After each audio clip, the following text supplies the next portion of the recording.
On the GMAT, if you continue to do things the way you've always done them, you'll continue to get the same score. There are 4 procedures that are particularly bad for GMAT students: long addition, long subtraction, long multiplication, and long division. I haven't used those mindless procedures since the 90s. I've never used them on the GMAT, and you shouldn't either. In this video, I'm going to show you what you should do instead. Check it out.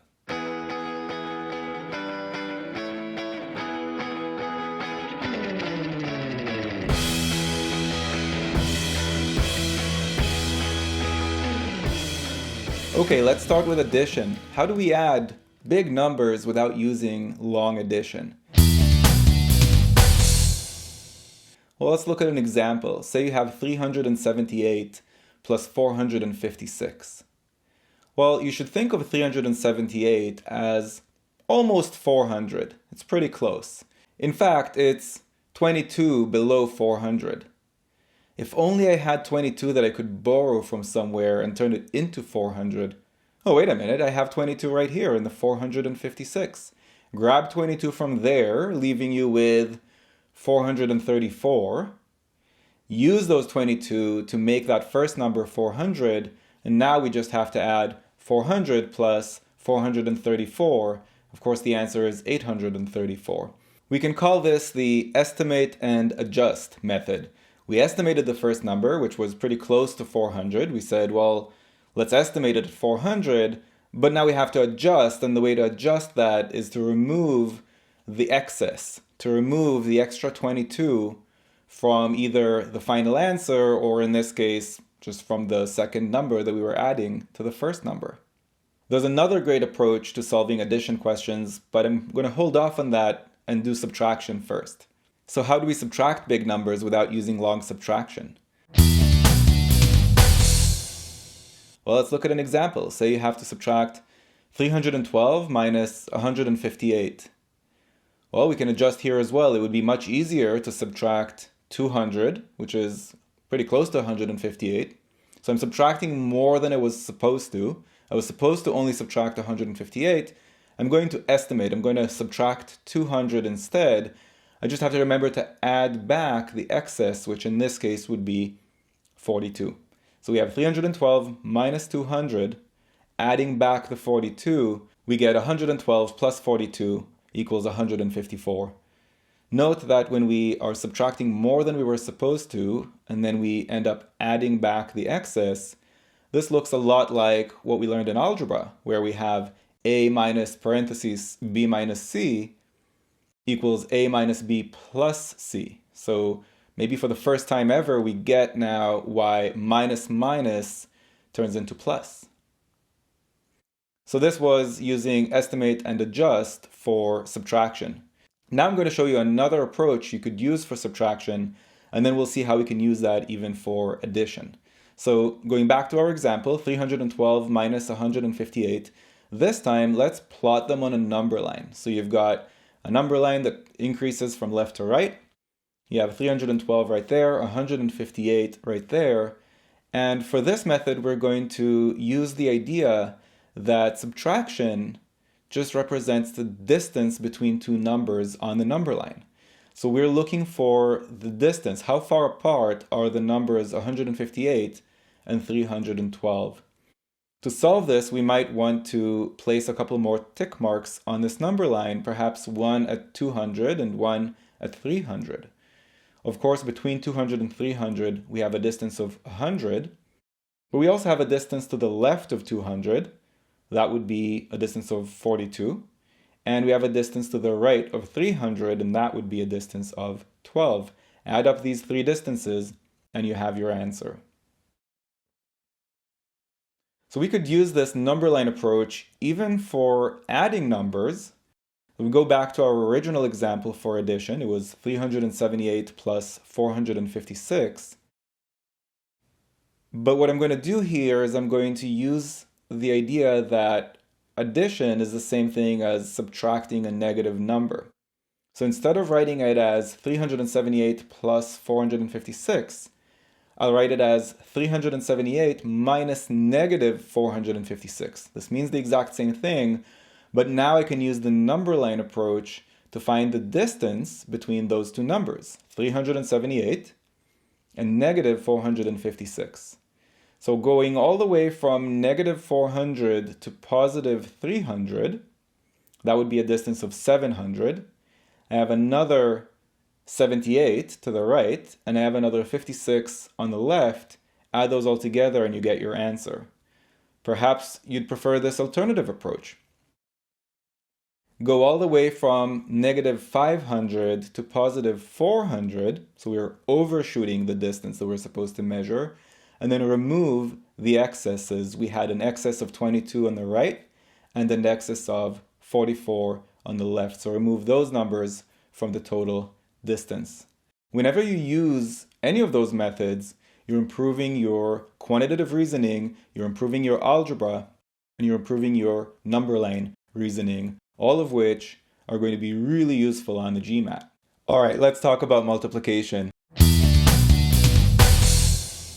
We can start small with something like 8 times 13. I don't know what 8 times 13 is, but instead of thinking of it as 8 groups of 13, I can split the 13 into chunks, make it 10 and 3. So do I know what 8 groups of 10 are? Do I know what 8 groups of 3 are? Just think of those separately. 8 times 10 is 80. 8 times 3 is 24. Together that's 104. Or if you prefer, you could visualize it this way. What would a tougher question look like? What if I wanted to multiply 28 times 13? Well, I don't know what 28 times 13 is, but I could think of it as 30 times 13. So I'm overshooting it. I'm going more than I needed. I only needed 28 groups of 13 instead of thinking of it as 30 groups of 13. I just need to subtract out 2 groups of 13 at the end. So again, I'm estimating and adjusting. So what's 30 groups of 13? Well, I can use the same trick again. Think of it as 30 groups of 10 and another 30 groups of 3. So we're splitting the 13 into chunks, just as we did earlier. So in the end of the day, you could visualize it algebraically as well. It would look like this.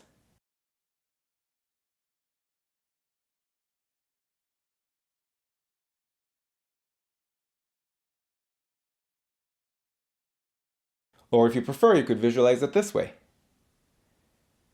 So each cell in this table is a product of the number on top of it and the number to its left.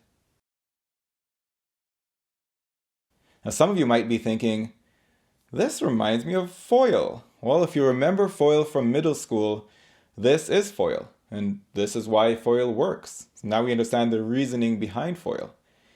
If you have no idea what FOIL is, don't worry about it. You don't need it. Could we use this approach in much tougher questions? Well, we wouldn't really need to on the GMAT. It doesn't really get more complicated than this. But just for fun, let's look at 412 times 198. I would think of that as 410 and 2 multiplied by 200 minus 2. And we could use that table approach to figure out what that product is.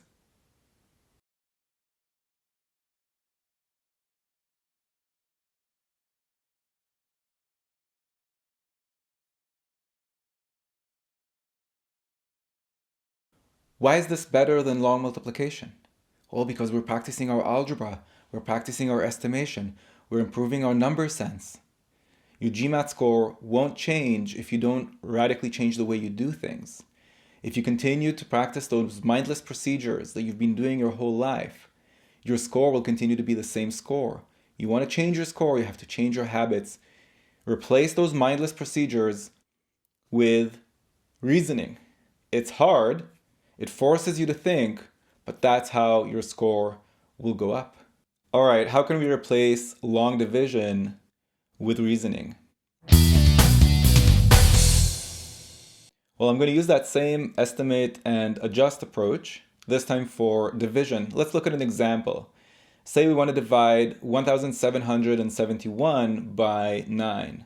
Well, I don't even know if 1771 is divisible by 9. But I do know that 1800 is divisible by 9 because 18 is divisible by 9.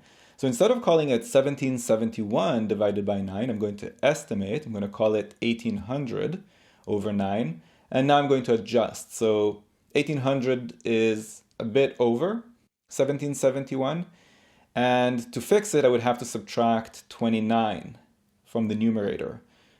But 29 isn't divisible by 9, so maybe I'd rather subtract 36. So I'm subtracting more than I was supposed to, but I'm subtracting a multiple of 9 that I'm familiar with. So I over-subtracted. I was supposed to subtract only 29. Instead of subtracting 36, I'm going to have to add back the difference, which is 7. So we have 1800 minus 36 plus 7, all divided by 9. Well, 1800 over 9, that's 200. 36 divided by 9 is 4, so we have 200 minus 4. And now we have to add back 7 over 9, which is, well, 7/9. So that's my answer. It's 196 and 7/9. Maybe that was faster than long division. Maybe it wasn't. The speed isn't the point here. When you get to test day, if you think it'll be faster to use those memorized mindless procedures, long addition, long subtraction, long multiplication, long division, go for it. It's fine. You can use them at the test center, but don't use them at home between now and test day, because every time you do, you're wasting an opportunity to improve your reasoning. Now I'm going to ask you this. Are you willing to commit to never using long addition, long subtraction, long multiplication, and long division at home between now and test day? Let me know in the comments below if you're going to make that commitment right now. You're likely to never use those procedures for the rest of your life because you don't need them. When you practice these approaches at home, let me know if you run into any roadblocks. Just put it in the comments below and I'll help you out. Don't forget to subscribe to this channel and click that notification bell to make sure that you get notified when I publish new videos. I'll see you next time.